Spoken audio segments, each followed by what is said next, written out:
Cinema വിശേഷങ്ങൾക്കും ഗോസിപ്പുകൾക്കും ദാസനും വിജയനും. ഈ channel ഇപ്പോൾ തന്നെ സബ്സ്ക്രൈബ് ചെയ്യുക. സമീപകാലത്ത് തെന്നിന്ത്യൻ സിനിമയിൽ വമ്പൻ വിജയം സ്വന്തമാക്കിയ ചിത്രമായിരുന്നു പുലിമുരുകൻ. മലയാളത്തിന് പുറമെ പുലിമുരുകൻ തെലുങ്കിലും വിജയം നേടിയിരുന്നു. ഇപ്പോൾ ചിത്രത്തിൻ്റെ തമിഴ് പതിപ്പും മികച്ച അഭിപ്രായത്തോടെ പ്രദർശനം തുടരുന്നു. മുരുകൻ എന്ന പുലിവേട്ടക്കാരൻ്റെ കഥയായിരുന്നു പുലിമുരുകൻ.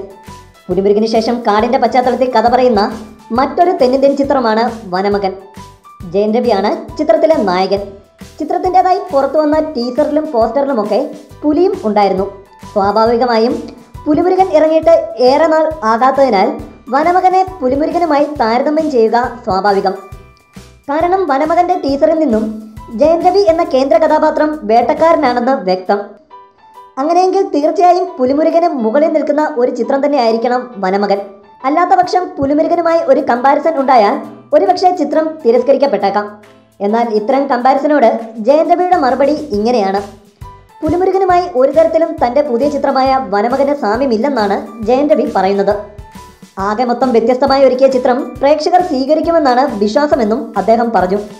ഈ ചിത്രത്തിൽ വനമുണ്ട്, പുലിയുണ്ട്. പക്ഷേ പുലിമുരുകനുമായി ഈ ചിത്രത്തിന് ഒരു സാമ്യവുമില്ല. പുലിമുരുകൻ ഇഷ്ടപ്പെട്ടു, മോഹൻലാലിനെ ഏറെ ഇഷ്ടവുമാണ്. പക്ഷേ വനമകൻ പുലിമുരുകനല്ല, ജയൻ രവി പറഞ്ഞു. വനമകൻ്റെ പ്രചരണത്തിനായി കൊച്ചിയിലെത്തിയ ജയൻ രവി ഒരു മലയാളം ചാനലിനോട് സംസാരിക്കുകയായിരുന്നു. കൂടുതൽ സിനിമാ വിശേഷങ്ങൾക്കും ഗോസിപ്പുകൾക്കും ദാസനും വിജയനും. ഈ ചാനൽ ഇപ്പോൾ തന്നെ സബ്സ്ക്രൈബ് ചെയ്യുക. വീഡിയോ ഇഷ്ടപ്പെട്ടെങ്കിൽ ലൈക്ക്, ഷെയർ, കമൻറ്റ്. താങ്ക്